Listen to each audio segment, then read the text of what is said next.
ಈ ಕಾರ್ಯಕ್ರಮದ ಪ್ರಾಯೋಜಕರು ಸೆಲ್ಲೋ ಕಾಟ್, ಕೆಆರ್ ಪೇಟೆ, ಹೊಸ ಕಿಕ್ಕೇರಿಯ ರಸ್ತೆ, ಬೋರ್ಲಿಂಗೇಗೌಡ ಸಮುದಾಯ ಭವನ.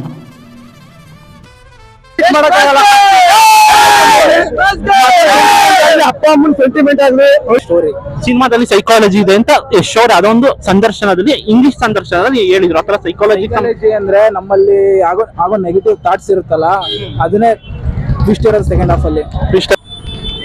ಹಾಯ್ ಹಲೋ ಎಲ್ಲರಿಗೂ ನಮಸ್ಕಾರ. ನೀವು ನೋಡ್ತಾ ಇದ್ದೀರಿ ಲೋಕ ಡಿಜಿಟಲ್ ಮೀಡಿಯಾ. ನಾನು ತರುಣ್ ಲೋಕೇಶ್. ನಾನು ಇವತ್ತು ಎಲ್ಲಿಗೆ ಬಂದಿದ್ದೀನಪ್ಪ ಅಂದ್ರೆ ಕೆಆರ್ ಪೇಟೆಯ ಬಸವೇಶ್ವರ ಸಿನಿಮಾ ಥಿಯೇಟರ್ ಬಂದಿದ್ದೀನಿ. ಕಾರಣ ಟಾಕ್ಸಿಕ್ ಸಿನಿಮಾದ ಪಬ್ಲಿಕ್ ರಿವ್ಯೂ ತಗೊಳಕ್ಕೆ ಬನ್ನಿ, ಜನರ ಅಭಿಪ್ರಾಯಗಳನ್ನ ತಗೊಳ್ಳೋಣ. ಪ್ಲಾನ್ ಮಾಡಿದ್ವಿ. ಆ ಸಿನಿಮಾ ಹೆಂಗಿತ್ತು? ಸಿನಿಮಾ ಚೆನ್ನಾಗಿದೆ.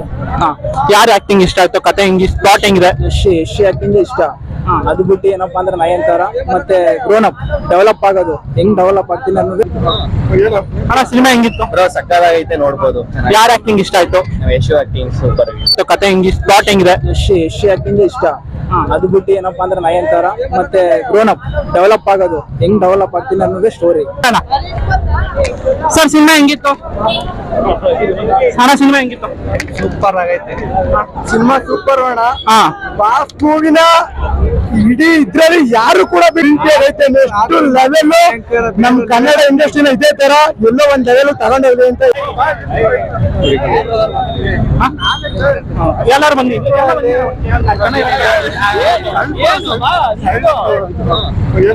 ಸಿನಿಮಾ ಹೆಂಗಿತ್ತು? ಸಕ್ಕತ್ತಾಗೈತೆ, ನೋಡ್ಬೋದು. ಯಾರ ಆಕ್ಟಿಂಗ್ ಇಷ್ಟ ಆಯ್ತು? Yashu acting super. ಪ್ಲಾಟ್ ಯಶೋರ್ ಆಕ್ಟಿಂಗ್ ಜೊತೆ ಯಶೋರ್ ಎಲ್ಲರ ಜೊತೆ ಅವ್ರ ಕಡೆ ಡೈರೆಕ್ಷನ್ ಇದೆ, ಕತೆ ಇದೆ, ಪ್ರೊಡ್ಯೂಸರ್ ಅವರೇ. ಅದ್ರ ಕಡೆ ಏನ್ ಗಮನ ಕೊಡ? ಟೆಕ್ನಿಕಾಲಿಟಿ ಸಂಗೀತ ಮಾತ್ರ ಮೂವಿ ಮಾತ್ರ ಹೇಳ್ಬೇಕು ಅಂದ್ರೆ ಸಕ್ಕತ್ತಾಗೈತೆ ಅಷ್ಟೇ. ಅಷ್ಟೇ. ಆ ಸಿನಿಮಾ ಹೆಂಗಿತ್ತು? ಸಿನಿಮಾ ಹೆಂಗಿತ್ತು? ನೀವು ಹೊರಗಡೆ ಸಿನಿಮಾ ನೋಡ್ತಾ ಇದ್ದೀರಾ. ನಾನು ಒಬ್ಬ ರಿಪೋರ್ಟರ್ ಆಗಿ ಏನೇನು ಸಮಾಜದಲ್ಲಿ ನಡೀತಾ ಇರುತ್ತೆ, ಸೋಷಿಯಲ್ ಮೀಡಿಯಾದಲ್ಲಿ ನಡೀತಾ ಇರುತ್ತೆ, ಅದ್ ಮುಂದೆ ನಾನು ಹೇಳ್ತಿದ್ದೀನಿ. ಸೋಷಿಯಲ್ ಮೀಡಿಯಾದಲ್ಲಿ ಅದು PR ಮಾಡ್ತಾ ಇದ್ದಾರೋ ಅಥವಾ ಜೆನ್ಯೂನ್ ಆಡಿಯನ್ಸ್ ಒಪಿನಿಯನ್ ಹೇಳ್ತಾ ಇದ್ದಾರೋ ನಮ್ಗಂತೂ ಗೊತ್ತಿಲ್ಲ. ಒಂದಿಷ್ಟು ಜನ ಆಡಿಯನ್ಸ್ ಆವರೇಜ್ ಅಂತ ಇದ್ದಾರೆ, ಡಿಸಾಸ್ಟರ್ ಅಂತ ಇದ್ದಾರೆ, ಫ್ಲಾಪ್ ಅಂತ ಇದ್ದಾರೆ.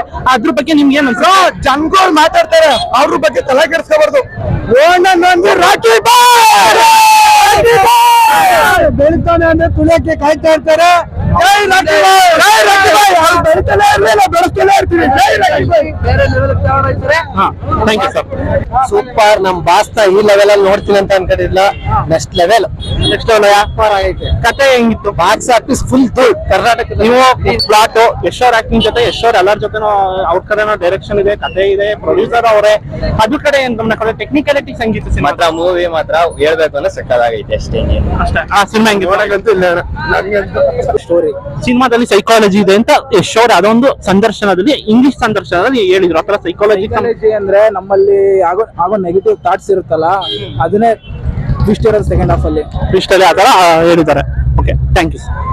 ಬಟ್ ಏನಪ್ಪಾ ಅಂದ್ರೆ KGF ಏನೇ ಬೇರೆ, ಟಾಕ್ಸಿಕ್ ಏನೇ ಬೇರೆ. ಇದು ಹಾಲಿವುಡ್ ರೇಂಜ್ ಇರೋ ಫಿಲಮ್ ಇದು. ನೀವು ಹೇಳ್ತಾ ಇರೋದು KGF ನ ಬದಿಗಡಿಸಿ ಸಿನಿಮಾವನ್ನ ನೋಡ್ಬೇಕು. ಯಾಕೆ ಅಂದ್ರೆ ಟಾಕ್ಸಿಕ್ ಬೇರೆ ಕ್ಯಾಟಗರಿ ಬರುತ್ತೆ, KGF ಬೇರೆ ಕ್ಯಾಟಗರಿ ಬರುತ್ತೆ. ಇದ್ರಲ್ಲಿ ಎಮೋಷನ್ ಎಲ್ಲ ಇದೆ.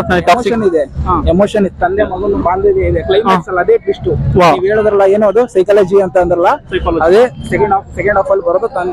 ತಂದೆನೆ ಮಗು ಸತ್ತು, ಅದು ಸ್ಟೋರಿ ಹೇಳ್ಬಾರ್ದು. ಸ್ಟೋರಿ ಪ್ಲಾಟ್ ಬಿಟ್ಕೊಂಡು ಸ್ಪಾಯ್ಲರ್ ಆಗುತ್ತೆ. ಬಟ್ ಏನೋ ಅದೇ ಹೇಳಿದ್ರಲ್ಲ, ಯಶ್ ಅವ್ರು ಹೇಳಿದ್ರಲ್ಲ ನಿಟ್ರಲ್ಲಿ, ಅದೇ ನೋಡಿದ್ರಲ್ಲ ನೀವು ಟಾಕ್ಸಿಕ್ ಸಿನಿಮಾದ ಪಬ್ಲಿಕ್ ರಿವ್ಯೂನ ನೋಡ್ತಾರೆ ಲೋಕ ಡಿಜಿಟಲ್ ಮೀಡಿಯಾ. ಇದು ಭಯವಿಲ್ಲದ ಧ್ವನಿ, ನಿಮ್ಮ ಧ್ವನಿ.